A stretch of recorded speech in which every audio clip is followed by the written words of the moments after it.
This is round 1 of the Kreutz Creek Quads run by the York Chess Club here in Pennsylvania, and I am playing against Max Trimmer. I have played him 2 times before. Everyone in my quad, so for people who don't know, a quad is you get put into a group of 4 based on rating, and you play a round robin between the 4. So I'm in quad 1, the top quad of the event, and I am by live rating the top seed. But by published rating, I'm the 2nd seed of the event, of this quad. And I played Max 2 times before. Everyone in that quad I've played before. So there's Nick Eflin, who I played in round 2, and then Kevin Andrew, John Francis Kennedy, who I've played 2 times before as well. So I've played everyone. Everyone here are repeat customers, so it's time to give them what they're due, which is defeat. So, oh wait, I got the names mixed up. Oopsies, I played white this game. All right, I fixed it. I played knight of 3. He also brought his knight out, but now he puts a pawn in the center, plays d5, c6, making a barricade against my light squared bishop here. So a pretty common approach that I see against the knight of 3 ready, or sometimes it transposes into an English or a Queen's Gambit type of position, as it did in this game, actually. So I castled. My opponent went bishop g4. I played h3, and now I finally decided to put a pawn in the center here. I could have gone d4. I could go b3. You know, definitely I didn't have to go c4, but I usually like to, you know, start putting some pawns in the center eventually after I castle. So what's really nice about this opening is that I'm not showing my cards. You know, like he has to decide. You know, he decided to go for a d5 and c6 setup. Meanwhile, I didn't commit anything. I made no commitments to my center setup yet. But now I decided to strike in the center here. And there are some variations. I was trying to think if this was one of them. So I know if like knight bd7, for example. Now, one of the things I can do is play d4 and what was I thinking? Like, let's say if he wastes a move with like rook c8. In some cases I can like trade, go knight e5 and do something like this where I trap the bishop with a kingside expansion. And I was trying to remember if I could still do that if he did e6. And my conclusion was I didn't know. Well, I thought I actually couldn't, because I played d4. Because I have 2 different ideas. I could go queen b3 right now. He would probably attacking the b7 pawn, and he would probably meet me with queen b6. And I might do what I did in other games, was play d3, and then maybe drop my queen back to c2, and maybe even play knight c2.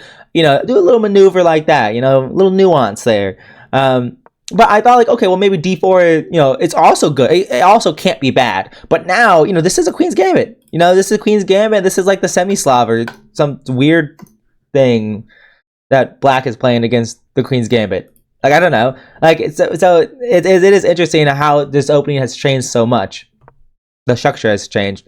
And here, I was trying to debate on if I should play knight e5 here. Because if he does take and then drop the knight back, I'm not sure if this is the same effect. Although, oh, okay. Here, I have not traded on c4, so he has not committed to taking back with the e pawn. He could take back with the c pawn. So that is why after knight bd7, I should take on d5 to see if he commits to taking with the e pawn and then hop my knight in. Okay, I actually completely forgot about that nuance in the position. Because like trading on d5 and then seeing how he reacts, I didn't really think about. In hindsight, that would have been really nice to do, but I didn't do that. So instead of doing that, I just played knight bd2, and I decided I'm just going to play for e4. I'm just going to expand in the center, play for e4, and at this point, after knight bd2, we both had around 36 minutes. So this is game in 40, delay 5, and this is no engine recap until the very end of this video. He played bishop e7, I played rook e1, and he finished development with castling, and now I played e4. He took, I took back, and I actually expected him to take on e4, and then put his other knight on f6. I just thought this was a very principled approach. I would go back, and then I thought now he might strike back with c5, but whenever Black decides to do something like this, they're also opening up this diagonal, so I think that's why he wanted to play rook c8 first. He wanted to play rook c8 first, so then he's getting off of this light square diagonal, and then he's going to eventually play b6 and c5 to fully get everything off that diagonal. So even though my bishop is really good and it's controlling a lot of squares, it's hitting air. So it went from hitting a brick wall to hitting air, I think is the idea. It goes rook c8, and I go in the tank now. I really do go in the tank because I take on f6, and I think for 10 minutes on my next move. So that's 1/4 the time control. I think for 1/4 the time control because I'm trying to figure out how I can try to make him make tough decisions and try to claim an advantage out of this opening, because there are a couple very easy moves. Bishop f4, bishop e3. These are all totally normal and pretty reasonable things to do. However, I don't want to do reasonable things. I want to ask him tough questions. And so I decided that I'm going to play g4 and pop my knight into e5. One of my ideas is potentially to go h4 and h5, trapping the bishop on h6, hoping, like, you know, in an ideal world, let's say he wastes his move with a6, I play h4. I would love for him to play h5 or h6, and now I'm going to take his pawn, and now he has weaknesses, and I can target them. And one of them, and I could just probably take this pawn immediately, and then let's say if pawn takes, then I can just take this pawn, and yes, I you know, he has compensation because this is a weak pawn. My king's a bit weak as well, but pawn's a pawn is a pawn's a pawn, and now we have a huge imbalance in the position where maybe he has activity, but I have an extra pawn. So imbalance, that's good for me. His rook is also very active as well, so this might not be that good for me, considering my king's safety and this pawn is weak. But you know, it's worth it. Tomato, tomato. So that's what I really wanted to make it tough for him. And I knew, you know, rook c8, what does that telegraph? That telegraphs that he's going to play c5. Like 100%, like he's going to play c5. And sure enough, he plays c5. I could take this pawn on b7, but then, what was I thinking? I think rook b8. And after the bishop retreats, then he can take on d4, either with the queen or the pawn. And so, like, what am I really getting out of it? Like, I traded a b pawn for my d pawn. That's not a good trade. I mean, it's an equal trade, but it's not improving my position. Another thing that I considered after knight e4 and c5, one of the things that I was calculating was maybe h4 anyways. Like, I was thinking about h4 anyways. And the idea was, like, okay, if I take, now I want to try to trap his bishop with h4. You know, his bishop has nowhere to go. However, he can trade queens here and then play bishop e4. So my rook guarded the e4 square, but then he trades queens, forcing it to move out of the way. And then now I cannot take the bishop on e4. I also thought about, after he takes on d4, what happens if I take with the queen? If I take with the queen, then after he takes, I go h5. But now the c2 square is not being covered by my queen anymore, and if I attack the bishop or try to trap the bishop with b3, he has d3 here, and I'm not really sure if this was a good idea after all. Maybe he doesn't even play d3 immediately. Maybe he plays bishop b4 first, and then plays d3, and then d2, and then I lose the game, and I'm a really sad potato. So I was calculating a lot of things like that, a lot of random things like that probably don't need to be calculated by a good player. They probably wouldn't even think about that type of stuff. But nay, says the horse. Another thing I thought about was g5 here, because the knight would most likely retreat. He could also go forward with knight h5, eyeing f4, preventing my bishop from developing there. But like, I wasn't sure if forcing this knight to go to h5 was a good or bad thing. I thought it was more likely a good thing, even though it is, you know, a knight on the rim is dim. It does control this f4 square that I would ideally want my bishop to go to, and my g5 pawn is hanging, and there's this unresolved tension in the center that I want to address. I haven't completed my development. My bishop's still on c1. Ideally, you know, I want my bishop on e3 first, and then I can start doing these wild pawn pushes. I need to fully develop first, get all my forces into the attack, and then consider doing that type of stuff. But I was still considering it nonetheless. I decided to create more imbalance after c5 in this position with move d5. And I'm saying, I'm going to win this game. I'm going to give myself an isolated d pawn, but it is advanced. And yes, you can play bishop d6, blockading it. However, I'm just going to play bishop f4. I finished development. This pawn's going to be a long-term asset. And he's going to try to claim this a long-term weakness. So is this d-pawn going to be an asset or a weakness? Only time can tell here. He plays queen c7. I thought about doing a move like queen b3 perhaps, threatening to go takes, and then if he takes, then I can take, and then if he takes, then I can take. Or after takes and takes and then takes and takes, I can take on b7. So basically, eyeing b7 is the main idea. However, I dismissed queen b3 immediately because c4. Pawn to c4, defended by the queen, attacking my queen, and I didn't think it was that good at all. So, yeah. So that's why I played knight takes g6, h takes, bishop takes, queen b3, and b6.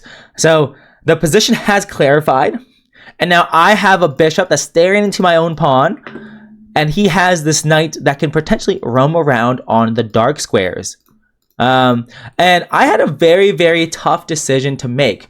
How am I going to continue in this game? And at this point, at move 20, I had 10 minutes, and he had about 33 minutes. So he spent 5 minutes on these last, 12 moves, and I've spent 30 or something like that. It's ridiculous. Or 25 minutes. Yeah, so he plays b6. I play g5. So what are my options here? Well, one, I can centralize my rook, which is pretty normal, and then he can contest the open file by putting his rook on the open file. And so what? If I trade rooks, okay, he gets open file, and I have a protected pass pawn. However, I'm never going to break through. How am I possibly going to win this game? Legitimately, how am I going to win this game? If I go queen a4, maybe you can play rook e7, and maybe I can try to ask some questions with queen queen t6. Maybe, sure. Okay, sure. Well, no, we're now rook d7. I don't see where I'm going. Maybe you can even really trade queens if you want to, although now, that pawn's one square away from promotion and still, and I'm still asking some questions here, so I don't think you would actually want to do that. But yeah, just rook d7 here, and you're just going to be blockading pawns. Aaron Nimzowicz said past pawns must be kept under lock and key, and that's what black has to do, and black is totally fine. And who knows, maybe there's other ways that black can play to try to play for the advantage. I'm just trying to figure out how not to keep the game a draw. I want to win this game.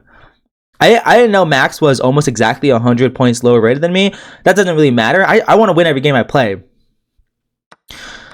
So I didn't just centralize the rook. I wanted to make things a little bit more crazy. I played g5. So I thought for a while on this move too. And at this point, after g5, I think I'm down to 5 minutes after this move.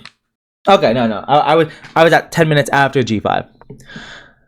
He played knight h5. So I force his knight away from the center pawn. So now my queen is free to move around without losing this d5 pawn. And my idea is I'm going to play rook e4 and double up on the e file, because before the knight on f6 guarded e4 and attacked d5, and with this rook on e4, I'm also eyeing f4, and I have one trap in this position. This knight has to stay on the edge of the board. He cannot centralize his knight in any way, shape, or form here. So he centralizes rook, and we trade, and now he plays knight f4, just simply attacking this pawn, asking me a question. And it's actually a decent question to make, because how am I going to defend this pawn? I can't defend it with rook e5 or rook d4. If I retreat, well, that's kind of a success. This knight can decide to take my bishop on the next move. And then, now as more pieces get traded, an isolated d pawn, like my d5 pawn, is weak, and I could end up losing this pawn. Hello, cat. So knight f4 is a really good move, except it loses the game on the spot with queen g3. And this was a little trap I set because it's a little bit unusual for a queen to slide from b3 to g3 and for a pin to be impossible to get out of. He can't go g5. If he could turn this pawn to a black pawn, I would have to take it, and then he would get out of the pin. So yeah, he looks pretty disappointed after I played queen g3 because, it was just a one-move blunder by him, so really sad to see. He took on d5. I'm glad I didn't go for this. I kind of like within like the next 30 seconds, I played queen takes f4. And at this point, I had around 4 minutes or, 4.5 minutes, something like that. I could also play rook e8 check and then bishop takes.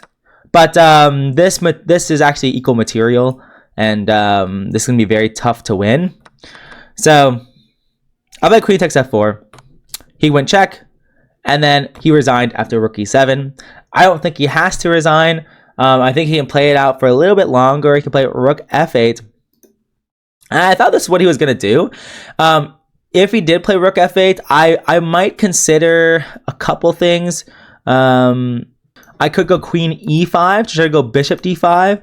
If he goes queen d2, I could decide to go queen or king g3. So everything's defended. My f pawn is defended, and now I'm going to go bishop d5 on the next move. So he could have done this. I think that would have been a bit tougher of an attempt. If he went f6, then I could decide to go check, and if here, then I could go here, and then if rook takes, then I can just take, of course, which seems fine. And then if he goes king h8, then I could go rook e8, and then and then after takes. I have to be a little bit careful of checks. I'm not sure if this was the best option. Like, maybe I might just take, and if check, yeah, maybe this wasn't the best option. I could go f4 here, and there's only one additional check now, which is here, and now the king is safe. So now if check, and now I'm going to win this f6 pawn with check. So, I mean, it's definitely winning for me, but I thought, since I had 4 minutes or 3 minutes at this point, I thought he might actually like try to get a perpetual of some kind. So it was a little bit surprising to me that he resigned after rook e7, but I don't blame him. I mean, I would be pretty devastated too if I blundered like that. So that was the end of round 1. So round 2, I play Nick Eflin, who I have already played 4 times. So it'll be my 5th time playing Nick. And yeah, I will see you guys in the next one.